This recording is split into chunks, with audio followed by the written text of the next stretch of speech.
Assalamualaikum warahmatullahi wabarakatuh. Kami dari mahasiswa Universitas Imelda Medan, Prodi S1 Keperawatan tingkat 4, mata kuliah Biostatistik, dan dengan dosen Ibu Nilasari akan mempraktekkan cara tutorial pengenalan SPSS dan uji validitas dan reliabilitas, entry data, penyajian dan skala pengukuran, output data keyword, uji tendensi sentral. Nah, sebelum kita mulai, perkenalkan saya Veronica Harap sebagai tim editing. Saya Rodatul Hayati sebagai editing. Dan saya Ira Haryanti sebagai juru bicara. Baik, sekian untuk perkenalan kami. Lanjut kita ke laptop. Nonton ke video. Bye. Selamat menonton. Sini. Baik, untuk yang pertama yaitu kita masuk untuk pengenalan SPSS atau Statistical Production and Service Solution. Nah, di mana kita di sini memakai versi 23-nya ya. Nah, SPSS ini merupakan ilmu yang mempelajari pengolahan data, kemudian setelah itu diolah menghasilkan suatu output penelitian, di mana nanti itu menjadi dasar kita dan hasil dari penelitian kita. Nah, fitur-fiturnya apa aja? Yang pertama yaitu ada variable view, di mana variable view itu berguna untuk membuat subvariabel atau nama-nama variabel yang akan kita teliti. Nah, selanjutnya ada data view. Data view yaitu sebagai tempat master table atau data yang belum diolah data teman-teman, baik itu dari hasil observasi, hasil format, checklist maupun kuesioner kita enterkan di sini ya di data view. Nah, selanjutnya kita masuk yaitu ada analyze. Nah, analyze yaitu menu utama yang digunakan oleh seorang peneliti karena ini tempat kita mengolah data. Jadi kita kalau mau mengolah sebuah data yaitu di analyze. Nah, di mana di analyze ini ada deskriptif statistik. Nah, di dalam deskriptif statistik ada yang namanya frekuensi, terus ada deskriptif, terus ada explore yang berguna untuk uji normalitas. Lalu ada core step, ini dengan uji Kresker, dan masih banyak lagi fitur-fiturnya. Nah, lalu di SPSS yaitu masih ada direct marketing dan graphs. Nah, di mana ini berfungsi untuk membuat sebuah grafik. Untuk membuat sebuah grafik, contoh grafiknya yaitu bisa dalam bentuk grafik batang, garis, lingkaran, dan lain sebagainya. Nah, untuk lebih lanjutnya kita langsung masuk untuk bagaimana cara penggunaan atau pengolahan data di dalam sebuah aplikasi SPSS. Nah, tapi sebelum itu kita akan membuat dulu yang namanya validitas dan reliabilitas data atau kuesioner. Nah, kita masuk untuk validitas dan reliabilitas kuesioner terlebih dahulu. Nah, kita harus sudah terlebih dahulu memiliki datanya ya teman-teman.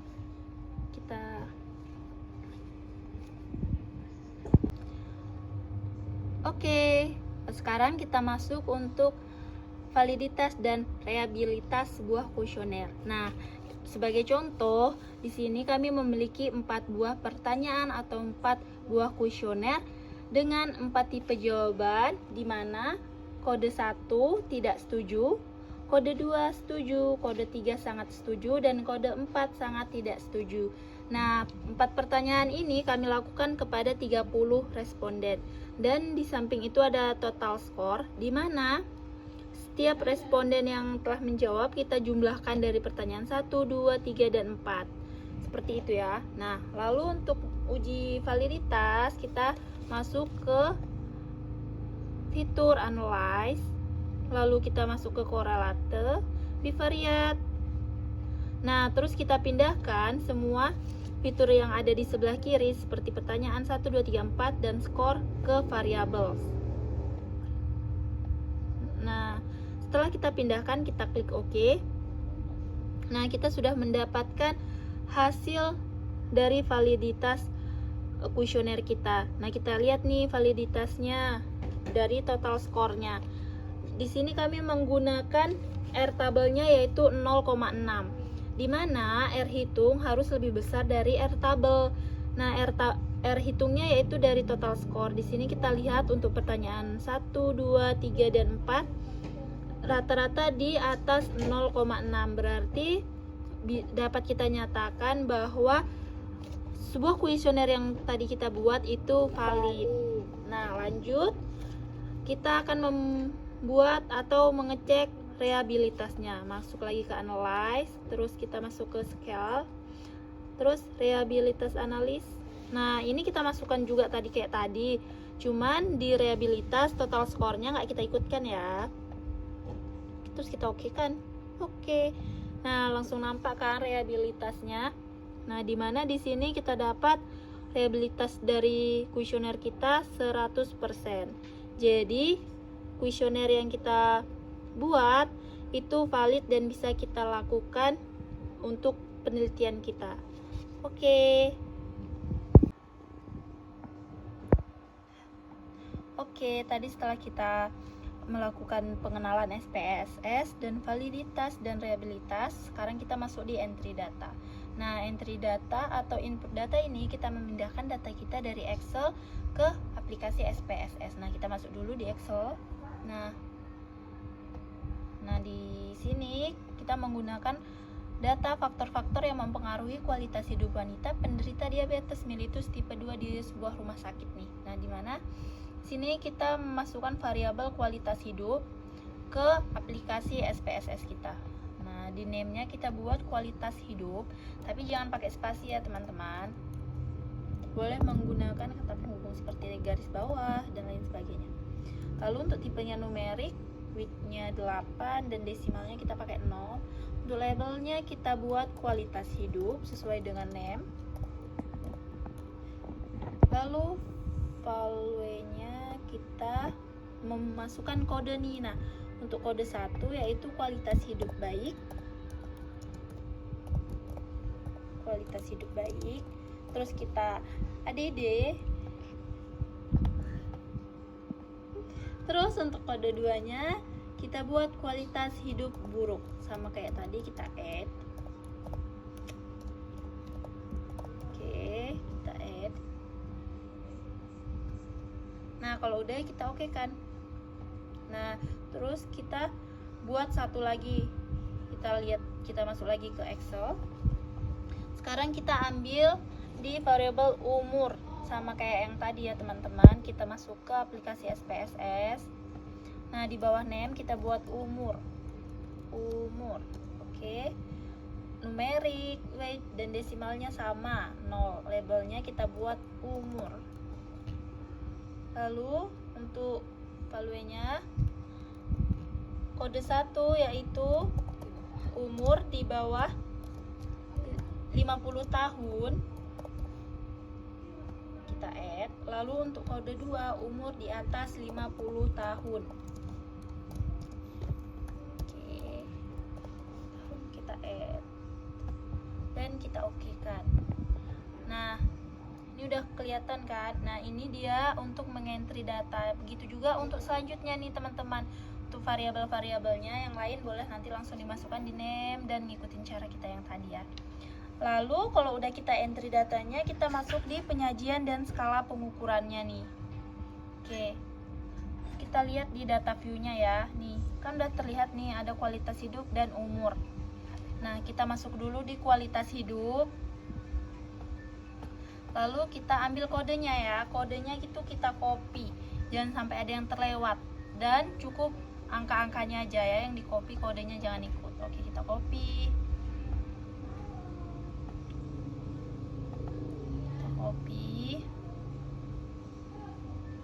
Kita Ctrl C. Lalu kita pindahkan ke SPSS-nya di bawah kualitas hidup ya. Kita buat Ctrl V. Paste. Nah, udah masuk kan?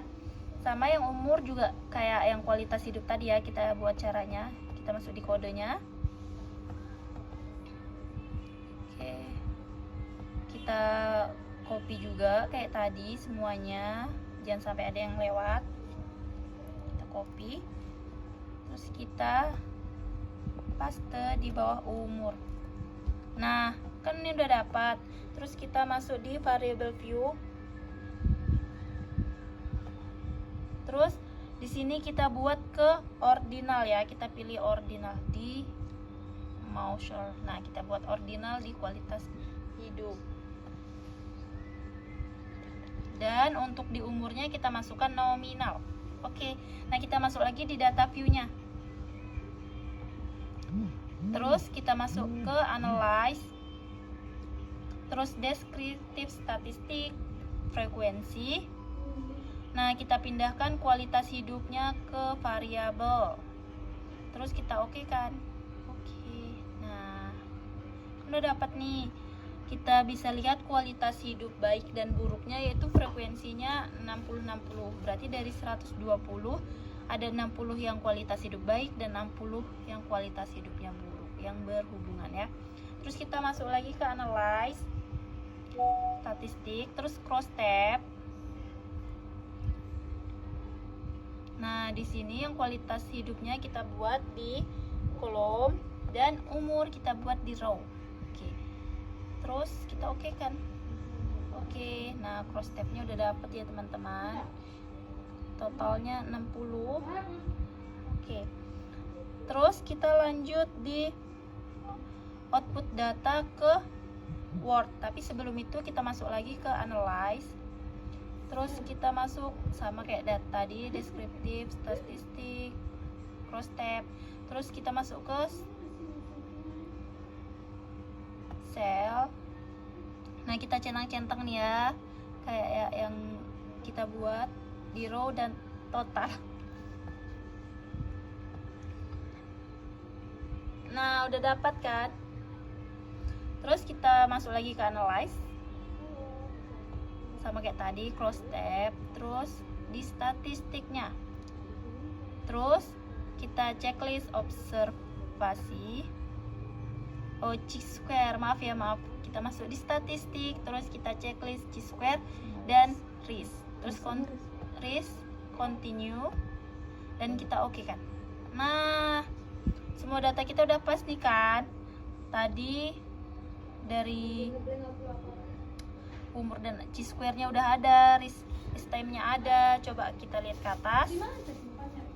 Umur, kualitas hidup, cross tab-nya udah ada, semuanya udah ada. Nah, sekarang kita masuk untuk output data ke Word-nya nih. Gimana cara mindahin data kita semua ini ke Word atau ke skripsi atau penelitian kita tadi. Nah, caranya kita blok, terus kita Ctrl C atau kita copy, lalu kita masuk ke Word. Kita buka Word-nya.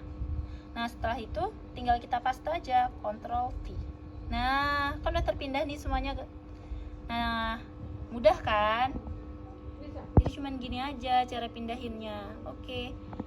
Jadi udah bisa langsung masuk ke skripsi atau penelitian teman-teman. Lalu untuk yang terakhir kita masuk di uji tendensi sentral.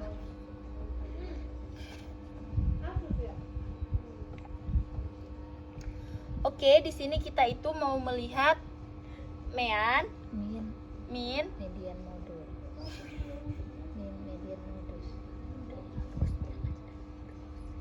min, median, modus.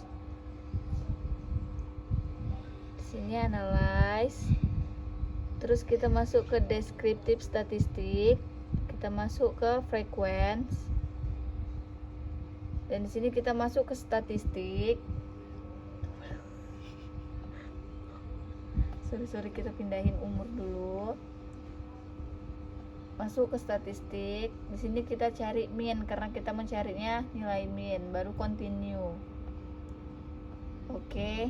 Dan ini muncul hasil minnya untuk umur dan untuk untuk selanjutnya kita bakalan cari median nih atau nilai tengahnya, seberapa banyak sih yang umurnya itu terkena diabetes. Oke, kita lihat terus sama kayak tadi, cuman kita centang yang bagian mediannya ya. Terus kita continue dan kita oke kan. Oke, udah dapat. Ini untuk mediannya. Lalu kita masuk di modus. Sama kayak tadi tahap-tahapnya. Oke, statistik. Nah, sekarang kita checklist yang mode. Yang mode ya. Terus kita continue dan oke kan. Oke, selesai, jadi deh. Nah, ini untuk yang umur ya teman-teman. Untuk yang kualitas hidup dan lain sebagainya sama kayak tadi cara-caranya, tinggal ikutin aja cara-caranya. Nah, Udah selesai nih video kami tentang pengenalan SPSS, validitas dan reliabilitas, entry data, penyajian dan skala pengukuran, output data ke Word, dan uji tendensi sentral. Sekian, terima kasih. Assalamualaikum warahmatullahi wabarakatuh.